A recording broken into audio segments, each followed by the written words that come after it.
Continuamos nuestro diálogo con Dylan Pereira, analista internacional desde Lisboa, Portugal. La percepción de Europa de la visita al Papa al Lejano Oriente, incluyendo un país tan cercano a Portugal donde te encuentras como es Timor Oriental y su proceso de independencia. ¿Cuál es el criterio que tienen sobre esto?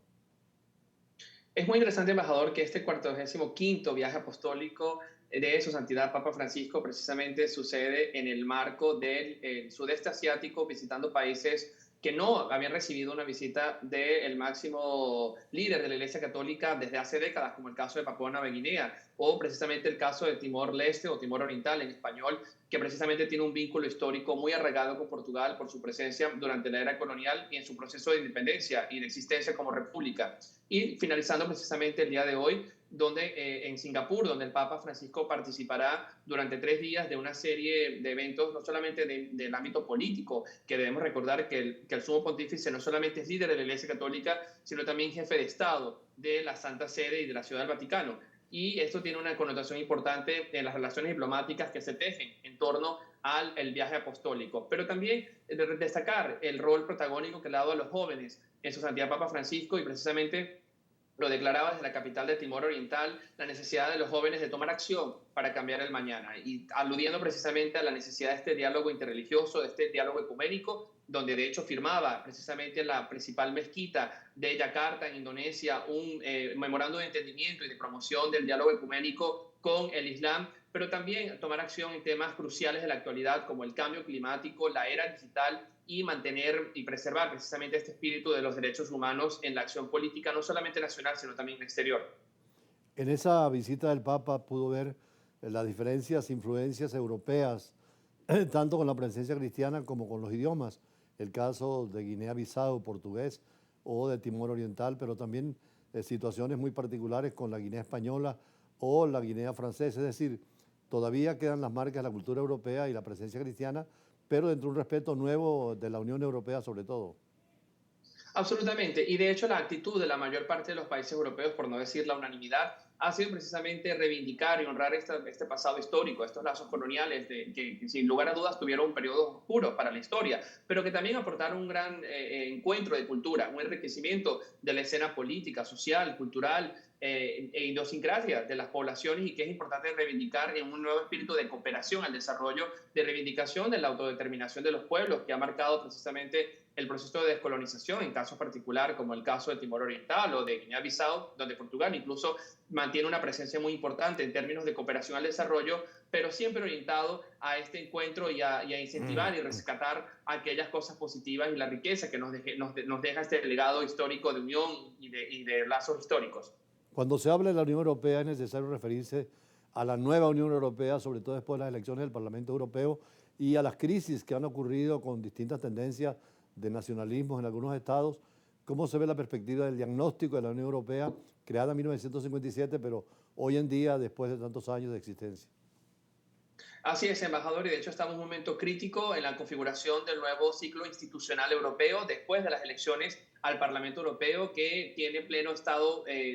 plena figura y persona dentro del derecho internacional después del Tratado de Maastricht o el Tratado Constitutivo de la Unión Europea. Precisamente este nuevo ciclo en los eurodiputados, donde se han electo 752 nuevos miembros del Parlamento Europeo, determinará los cargos más importantes y relevantes de la acción interna y externa de la Unión Europea, desde el brazo ejecutivo, como es el caso de la Comisión Europea, donde ya ha sido reelecta como presidenta de la Comisión Ursula von der Leyen, dentro de las familias políticas de los populares europeos, de la centro derecha, pero donde existe también un fuerte temor y un cierto resquemor por una presencia reforzada de las facciones más radicales de la extrema derecha, reunidas en este momento en dos familias políticas enfrentadas, una liderada por Giorgia Meloni, la actual primer ministra italiana, y otra liderada por el actual primer ministro de Hungría, Viktor Orbán. Y por otro lado vemos a los socialistas, a la familia política de los partidos socialistas y socialdemócratas, que han logrado conseguir el apoyo para la elección de un nuevo presidente al Consejo de la Unión Europea, que será Antonio Costa, el ex primer ministro portugués, y que a partir del 1 de diciembre asumirá funciones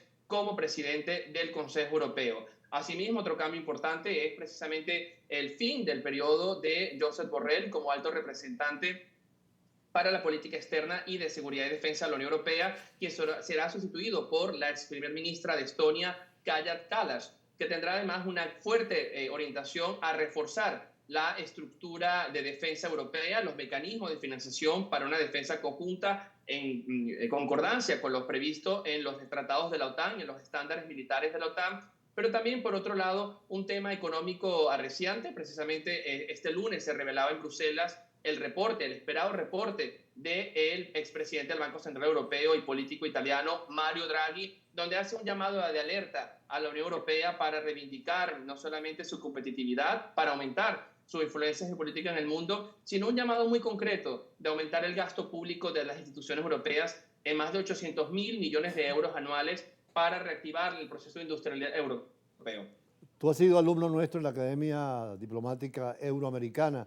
y vendrás a ser profesor también de la misma. En tu caso, que eres de doble nacionalidad, venezolano y portugués, hemos tenido muchos alumnos que son venezolanos y españoles, o venezolanos y portugueses, o italianos o polacos.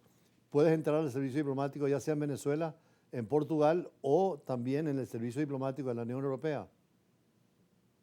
Absolutamente, embajador. De hecho, estos derechos de ciudadanía se quedan consagrados definitivamente en el Tratado de Lisboa, firmado en el año 2007 y ratificado en el año 2009, que no solamente engendra este nuevo sistema institucional de codecisión europeo entre la Comisión y el Consejo y el Parlamento Europeo, sino también una reivindicación de derechos amplios para ciudadanos europeos que más allá de griegos, italianos, eslovenos o polacos o portugueses, son ciudadanos europeos y que tienen una serie de indicaciones y de derechos y deberes políticos y sociales que han reivindicado, y que creo que hoy el foco de la Unión Europea, y quizás con la presencia de Antonio Costa, que también tiene un background muy interesante, ya que su familia es descendiente de la India y de Mozambique, revela esta nueva configuración social y cultural europeo,